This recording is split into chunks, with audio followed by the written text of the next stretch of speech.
Thank you for coming here on the stolen land of the Lekwungen peoples, as we bring our hearts and minds and spirits to bear on another stolen land, occupied Palestine. My name is Anas. In 1948, my grandfather, along with his wife and son, my father who was 3 years old at the time, escaped the city of Haifa under the Zionist militia's bombardment and gunfire. I'm a third-generation Palestinian refugee currently residing uninvited on these lands. I'm here to tell you that each of us has a part to play in ending colonialist policies and practices, overcoming our own complacency and weaning off the colonial matrix can be a hard, time-consuming, slow, boring process. But it must be done. We need to help each other do it now before tomorrow. Let us keep our minds on Palestine and travel back in time a bit. It is 1932. Palestinian laborers are hired by the British occupation to build an oil pipeline.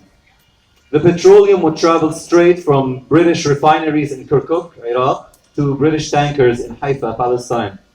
Similarly, the revenue from that pipeline would travel straight from British manufacturers to the British coffers in London.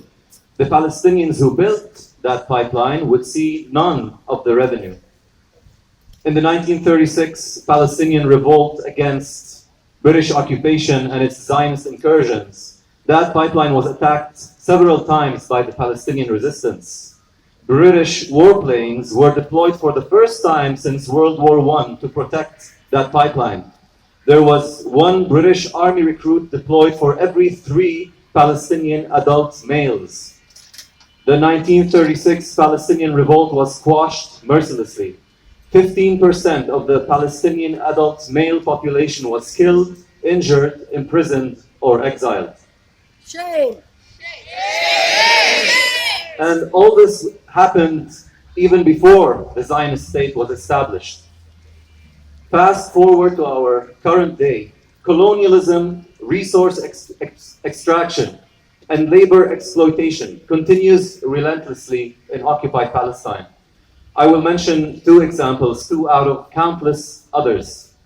Since the occupation of the West Bank in 1967, 800,000 olive trees have been uprooted, cut down, or burnt by the Zionist occupiers.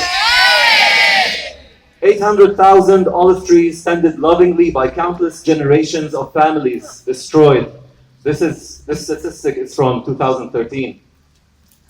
The second example, the Zionist occupation refuses to permit building new Palestinian homes in most of the occupied territories, and it moreover demolishes Palestinian buildings periodically for a quote-unquote lack of permit.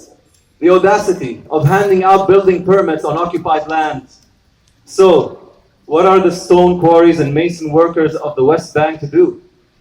These masons are well known across the region for their skills in cutting and shaping limestone. They are forced to sell their products and labor to Israeli construction companies. The bitter irony, Zionist settlers are sleeping under roofs that were built by the hands of the very Palestinians they oppress. Shame!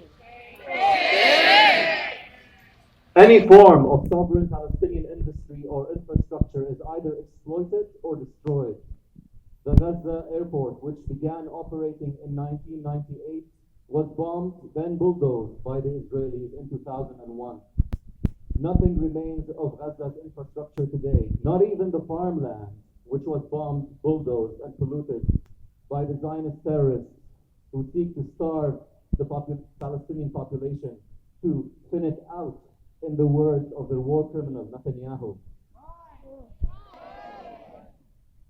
We see the same pattern here on this land. Ancient forests that the First Nations have tended to for thousands of years are cut down without regard to their spiritual or environmental value and used to produce more and more settlements. Oil pipelines are forcibly pushed on unceded indigenous territories, threatening precious ecosystems and indigenous ways of life.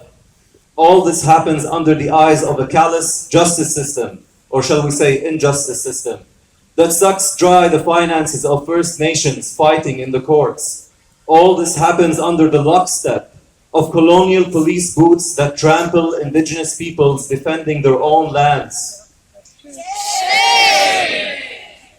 The construction industry, the resource extraction industry, the war industry, these are the three pillars of colonial regimes. And the finance industry is the glue that connects it all together. Canadian big banks like RBC, Scotiabank, BMO, and TD facilitate the easy transfer of Canadian investors' funds to destructive corporations like Elbit, the Israeli company whose weapons kill in Palestine and Kashmir and other oppressed nations. Like Caterpillar, the American company whose equipment demolishes Palestinian homes, and TC Energy, the Canadian oil company that hides behind RCMP militarized raids on Wet'suwet'en territory. There is much we can do here and now to pull the rug from under these three pillars. We can start with our own dollars. My friends, we need to put our money where our mouth is. By a show of hands, who here still has the majority of their savings in a big bank such as TD, BMO, RBC, or Scotia? I am raising my hand as well because I have just begun starting the divestment process. Okay, I do see a few hands here. I repeat what I said in the beginning. Overcoming our own complacency and weaning off the colonial matrix can be a hard, time-consuming, slow, boring process, but it must be done, and we need to help each other and our friends and families do it, now before tomorrow. A group of us have started a support group for those who have wanted to divest from their big bank for the longest time, but haven't yet taken the first step towards it. We are here to help you. Those who have raised their hands and who are serious about divesting their money from big banks, please make your way to the side here at the bottom of the stairs, and I will be there waiting. So I can hand you a flyer and invite you to a group where we can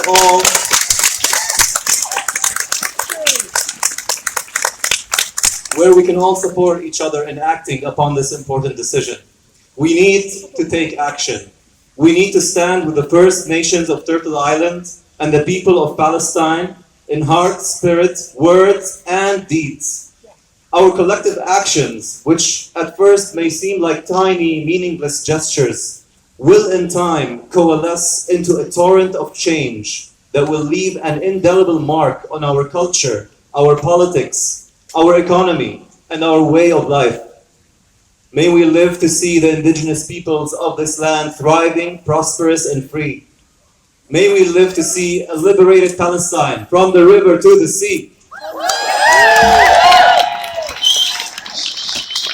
And may we strive diligently with our thoughts, words, and deeds to achieve these noble goals. Thank you.